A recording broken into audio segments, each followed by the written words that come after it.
ऐसा बाप नहीं चाहिए। एक बड़े शहर में रतनलाल अपनी बेटी संध्या और छोटे बेटे कुणाल के साथ रहता है। रतनलाल बहुत गरीब है और शराबी किस्म का आदमी है। वो रिक्शा चलाकर अपना जीवन यापन कर रहा है। रतनलाल एक अधेड़ उम्र के आदमी योगेश्वर को कभी कभी अपनी रिक्शा से मार्केट या मंदिर छोड़ता है और कभी कभी बाजार से उसका सामान भी ले आता है। एक दिन रतनलाल योगेश्वर से कहता है, साहब, आपके पास गाड़ी है, फिर भी आप कभी कभी रिक्शा से क्यों जाते हो? इन शहर की गलियों को आराम से देखना मुझे बहुत पसंद है। ठीक है साहब, मैं चलता हूँ, कल फिर आऊंगा। अरे रतनलाल, रुको तो। मैंने सुना है कि तुम अपनी बेटी को कुछ पैसों के बदले किसी को दे रहे हो। अभी किसी को बेचे नहीं तो क्या करे साहब। एक छोटा बेटा है, उसको पढ़ाना भी है, उसकी देखभाल भी करनी है, और अगर मैं बेटी को घर में रखूंगा तो उसकी शादी कैसे करूंगा साहब। तुमको कितने पैसे मिल रहे हैं? अब 50,000 साहब। देखो, मैं तुमको पूरे 20 लाख रुपए देता हूं। तुम अपनी बेटी संध्या को मुझे दे दो। हैं? 20 लाख? धन्यवाद साहब, धन्यवाद। मैं कल ही उसे आपके पास छोड़ जाऊंगा साहब। अगले दिन रतनलाल संध्या को हमेशा के लिए योगेश्वर के यहाँ छोड़ आता है और बदले में 20 लाख रुपए लेकर घर आ जाता है। रतनलाल जिंदगी में पहली बार इतने पैसे पाकर बौखला गया। उसने एक अच्छा घर लिया। कुणाल, अब हमें कोई चिंता नहीं है, तू अब अच्छे से पढ़, खूब मन लगाकर पढ़ाई करना। पापा, मुझे पढ़ाई करना अच्छा नहीं लगता। अरे तूने अगर ज्यादा बकवास की ना तो बहुत मारूंगा। कल से तू अच्छे स्कूल में जाएगा तो जाएगा, हाँ बस। कुणाल का एडमिशन एक अच्छे स्कूल में हो जाता है, लेकिन आए दिन स्कूल से शिकायत आती ही रहती है। 10 साल बाद एक दिन प्रिंसिपल मैडम रतनलाल को स्कूल में बुलाती है। रतनलाल, आपका बेटा कुणाल बहुत आवारा हो गया है और ये बिल्कुल भी पढ़ाई नहीं करता है, बल्कि उसका दिमाग गलत कामों में जा रहा है। अब मैं उससे बात करूंगा मैडम। ठीक है, आज ये आखिरी मौका है, अगली बार तो मैं उसे स्कूल से ही बाहर निकाल दूंगी। रतनलाल घर आ जाता है और कुणाल से कहता है, कुणाल बेटा, मैं तुम्हारे ऊपर इतना पैसा लगा रहा हूं, फिर भी तुम स्कूल में सही से क्यों नहीं पढ़ते हो? आप तो रहने ही दीजिए, मैं सब जानता हूं कि ये पैसा कहां से आया है। और वैसे भी अब ये पैसा मेरा है, मेरा जो भी मन होगा मैं करूंगा। आज के बाद मैं कभी स्कूल नहीं जाने वाला। रतनलाल को अपनी बेटी की याद आती है और वो रोने लगता है।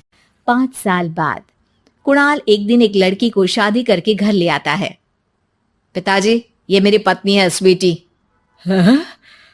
तुमने शादी कर ली? हाँ, शादी कर ली मैंने, दिखाई नहीं दे रहा। और अब से आप फिर से कमाना शुरू कर दो, बहुत बैठ कर खा लिया। कुणाल, तुम इस बुड्ढे को घर में क्यों रख रहे हो? देखो ना, ये शराब पीता है, इसे घर से बाहर निकाल फेंको। अरे स्वीटी, ये मेरे पापा है, कैसे बाहर निकाल दूं? और वैसे भी घर में कोई तो चाहिए ना काम करने वाला, नौकर समझ कर रख लो। इस बुड्ढी को तो घर से बाहर निकाल कर ही रहूंगी मैं कब तक इसके लिए खाना बनाऊंगी। स्वीटी एक दिन घर के बाहर पार्क में अपनी दोस्तों के साथ बैठी होती है। तभी वो रतनलाल को बुलाती है। पिताजी, मेरे कमरे में मैं अपना फोन छोड़ आई हूं, जरा ला कर तो देना। हाँ जरूर, अभी लेकर आता हूं। रतनलाल फोन लेकर आ जाता है। कुछ समय बाद स्वीटी के फ्रेंड्स भी चले जाते हैं। स्वीटी अंदर आकर शोर मचाती है। चोर चोर! कहाँ है चोर? मुझे तो यहाँ कुछ नहीं दिख रहा। अरे ये अलमारी खुली पड़ी है, जरूर किसी चोर ने ही खोली होगी। अरे कौन आया था यहाँ? यहाँ तो पिताजी आए थे बस। अरे बहू, मैं चोर नहीं हूं। मुझे तो आप पर अब बिल्कुल भी विश्वास नहीं है पिताजी, क्योंकि जब आप पैसे के लिए दीदी को बेच सकते हो तो आप चोरी भी तो कर ही सकते हो। अरे लेकिन वो सब तो मैंने तेरे भले के लिए किया था ना। मैं तो कहती हूँ कि हमें इनकी कमरे की तलाशी लेनी चाहिए। तुम बिल्कुल सही कह रही हो, चलो। स्वीटी और कुणाल दोनों रतनलाल के कमरे की तलाशी लेते हैं और उन्हें वहां स्वीटी की ज्वेलरी और पैसे मिल जाते हैं। मैं तो पहले ही जानता था कि चोर आप ही हो। निकल जाओ मेरे घर से और दोबारा अपनी शक्ल मत दिखाना। रतनलाल आंखों में आंसू लिए घर से निकल जाता है। स्वीटी मन ही मन सोचती है, आज तो मेरी प्लानिंग सफल हो गई। जैसा मैं चाहती थी ऐसा ही किया और बड़ी आसानी से उस बुड्ढी को चोरी का इल्जाम लगाकर घर से भगा दिया। रतनलाल की हालत अब ज्यादा खराब हो गई और वो सड़क पर बैठकर भीख मांगकर खाने लगा। एक दिन वहां एक गाड़ी आकर रुकी और सड़क पर बैठे सभी भिखारियों को अपने सेंटर ले गई। एनजीओ की मालिक संध्या एक एक करके सभी को सुविधा मुहैया कराती है। तभी उसकी नजर रतनलाल पर पड़ती है। पिताजी? संध्या तू? पिताजी, आपकी ये हालत कैसे हुई? ये सब मेरे बुरे कर्मों की सजा है जो मुझे मिल रही है। मुझे माफ कर दे बेटी।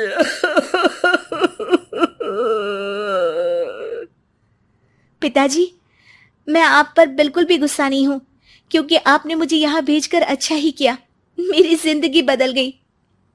लेकिन ये सब हुआ कैसे बेटा? आप ये नए कपड़े पहनो, तब तक मैं योगेश्वर अंकल को बुला कर लाती हूँ। योगेश्वर अंकल? हाँ अंकल। योगेश्वर जी ने तुझसे शादी नहीं की थी? नहीं तो पापा, उन्होंने तो मुझे पढ़ा लिखा कर इस काबिल बनाया है कि मैं आज सबकी सेवा कर पा रही हूँ। रतनलाल पश्चाताप करके रोता रहता है। तभी योगेश्वर भी वहां आ जाता है। रतनलाल जी, आपकी ये हालत कैसे हुई? इतने सारे पैसों के बावजूद भी? क्योंकि मैंने बेटे और बेटी में भेदभाव किया था। लेकिन आपने ये कैसे किया? मुझे ये जानना है, बताइए। सालों पहले जब संध्या छोटी थी, तब मैंने एक बार एक आदमी से तुम्हें बात करते हुए सुना था, जो कुछ पैसों में संध्या को तुमसे खरीद कर शादी करना चाहता था। मैं उस समय एनजीओ में बच्चों के लिए ही काम कर रहा था और मैं किसी भी लड़की की जिंदगी खराब होते नहीं देख सकता था। इसलिए मैंने अपने जीवन की कमाई का एक बड़ा हिस्सा तुम्हें दे दिया था। सच में कितना गलत था मैं। मुझे माफ कर दो। अब आप दोनों मेरे साथ घर चलो और आज मैं अपना सच्चा प्रायश्चित करना चाहता हूं। योगेश्वर और संध्या रतनलाल के साथ घर जाते हैं। स्वीटी दरवाजा खोलती है। चोर भिखारी, तू फिर से आ गया? चल भाग यहाँ से बुड्ढे।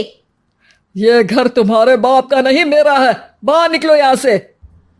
रतनलाल कुणाल और संध्या को घर से बाहर निकाल देता है। योगेश्वर जी, अब ये घर आपका है और अब आप यहाँ एक और एनजीओ खोल सकते हैं। शायद अब ये सच्चा प्रायश्चित है। संध्या अपने पिता के गले लग जाती है।